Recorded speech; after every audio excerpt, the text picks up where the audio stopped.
కొన్ని విషయాలు మాట్లాడుకొని నేను ముగిస్తాను. తెలుగు ప్రాంతాలలో ఇక్కడ మన ఊళ్ళలోనే రేణుకా ఎల్లమ్మ గుళ్ళు ఉంటాయి.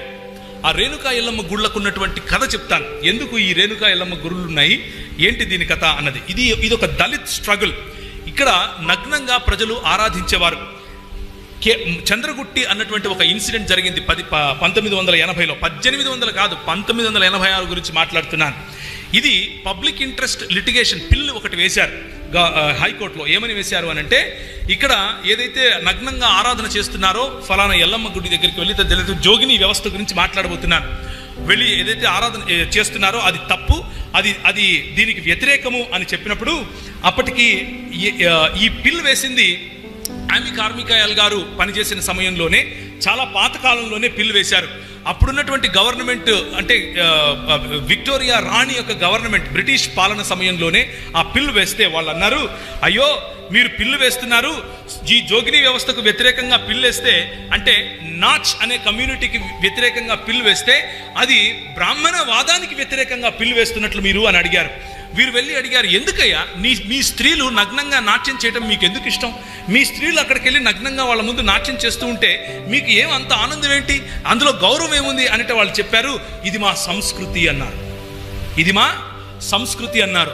బట్టలుడు తీసే సంస్కృతి నీదైతే నాకు బట్టలు ఇచ్చి గౌరవం ఇచ్చారయ్యా మా వాళ్ళు, ఎందుకు దేవుని రాజ్యం రాదనుకుంటాను నేను? తప్పకుండా వచ్చి తీరుతుంది, దేవునికి స్తోత్రం కలుగును గాక.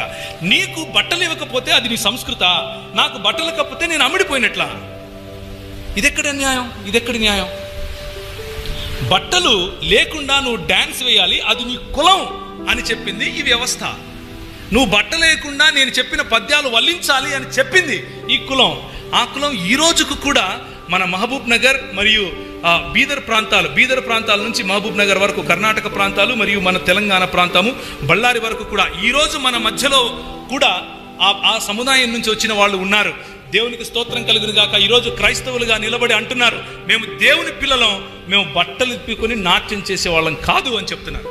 ఎందుకు అనంటే మన సహోదరుల యొక్క పూర్వీకులు అన్నారు, ఇదిగో ఈ 66 పుస్తకాలు ఉండే బైబిల్ పట్టుకుని అన్నారు, ఇది వచ్చిందయ్యా మా చేతికి, మాకు అక్కర్లేదు డాన్స్ అన్నారు.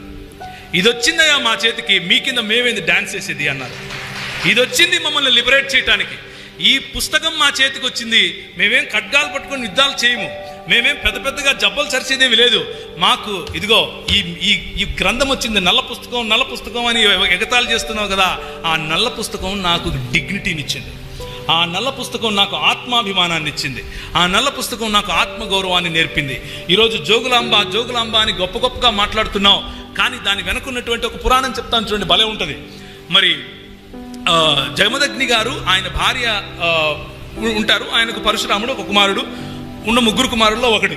జమదగ్ని గారి భార్య అయినటువంటి రేణుక గారు ప్రతిరోజు పోయి నీళ్లు తీసుకొని వచ్చి ఇచ్చేవారు. ఒకరోజు గంధర్వులు వస్తే వాళ్ళ మాయలో పడిపోయింది అని అనుకుని జమదగ్ని ఏమంటాడంటే, ఈ రేణుకను చంపేరా అని అంటాడు. 3 పిల్లల్లో ఒకడైనటువంటి పరశురాముడు, సరే నాన్న నేను చేస్తాను అని చెప్పి ఆమె తల నరికేస్తాడు. ఆమె తల నరికేసిన సమయంలో, సరే నా కొడుకు నా మాట విన్నాడు అని చెప్పి నేను నీకు వరాలు ఇస్తాను, చెప్పరా ఏం కావాలో అని అంటే, మా అమ్మ తిరిగి రావాలి అని అంటాడు. మీ అమ్మని తిరిగి రావాలి అని అంటే, మరి తలకాయ తీసుకొని వచ్చావు కదా, మొండెం ఏది అని అంటే, సరే నేను మొండెం తీసుకొని వచ్చిస్తాను నీకు అని చెప్పి ఒక శూద్ర జాతి స్త్రీ, ఒక అస్పృశ్యురాలు, దాసులు, దస్యులు, మ్లేచ్చులు అని ఎవరినైతే పిలిచారో, నల్లగా ఉంటారు, ఇంత బండగా ఉంటారు అని ఎవరినైతే పిలిచారో, ఒక అమ్మాయి, ఒక స్త్రీ అక్కడ నీళ్లు పట్టుకుంటూ ఉంటే వెళ్ళి దాన్ని తల నరకరా అని అంటే తల నరికాడు. అదే ఈ ఎల్లమ్మ. ఆ తల నరికి తీసుకొని వచ్చి రేణుక తల తీసుకెళ్లి ఆమెకు పెట్టి, ఆ సమయంలో ఆమె బట్టలు ఉన్నాయో లేదో కూడా తెలుసుకోకుండా ఆమె పరిగెట్టినప్పుడు రేణుక ఈ భూమి చీల్చబడి ఆమెను మింగేస్తుంది.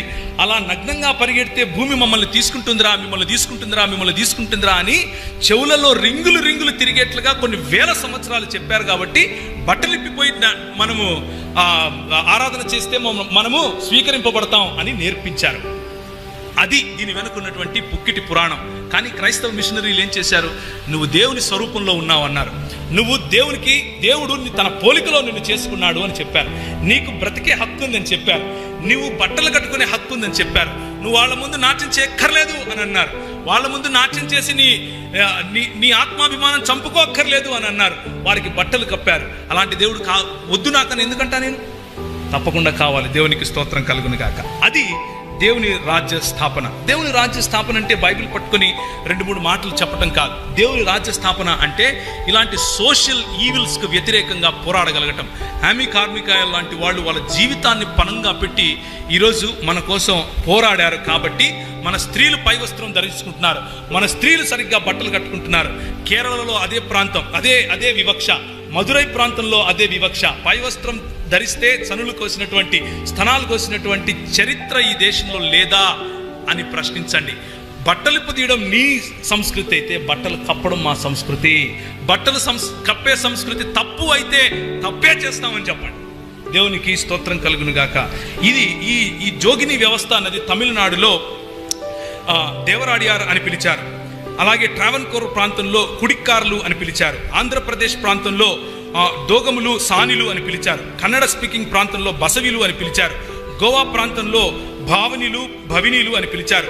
మహారాష్ట్ర ప్రాంతంలో జోగతీలు, జోగినీలు అని పిలిచారు. ఈ వ్యవస్థ ఆన్ పేపర్ మీద ఈరోజు లేదు, కానీ ఈ రోజుకు కూడా ప్రాక్టీస్ చేస్తున్నారు. అంటే దాని అర్థం ఏంటంటే ఈ నల్ల పుస్తకం ఇంకా అందరి చేతిలోకి వెళ్ళలేదు. మా పితరులు ఏదో చేశారు అని చెప్పుకోవడం కోసం ఇండాలజీ ప్రోగ్రాం కాదు. మనం ఏం చేయాలి అన్నది ఆలోచించడం కోసం ఇండాలజీ ప్రోగ్రాం. ఈరోజు మనకు ఉన్నటువంటి అడ్వర్సరీస్ మనం చూస్తే, మనకు వ్యతిరేకంగా వస్తున్న భావజాలాలు చూస్తే, పొలిటికల్గా, ఆర్థికంగా అన్ని రంగాల్లోనూ మనల్ని కుదించేయాలి అన్నటువంటి ప్రణాళిక ఉంది, అది నిజం. కానీ మిషనరీ వ్యవస్థ ఈ దేశానికి వచ్చినప్పుడు అంతకంటే భయంకరంగా ఉండేది. అయినా కానీ వారు పోరాడారు, అయినా కానీ వారు ప్రాణాలు సైతం తెగించి పోరాడారు. కనుకనే ఈరోజు మనం ఇక్కడ కూర్చున్నాం, కనుకనే ఈరోజు మనం చదువుకోగలుగుతున్నాం, కనుకనే ఈరోజు దాన్ని ఏమంటారు, వెలివేయబడిన ప్రతి జాతి, శూద్ర జాతి అనండి, లేకపోతే అస్పృశ్యులనండి, లేకపోతే వనవాసులనండి, ఈ 3 తెగలకు సంబంధించిన ఎవరైనా సరే ఈరోజు చదువుకుని పైకి వస్తున్నారు. ఈరోజు రాజ్యాధికారం వైపుకు వెళుతున్నారు అని అంటే అది కేవలం మిషనరీ పరిచర్య యొక్క ప్రతిఫలం అని నేను మీకు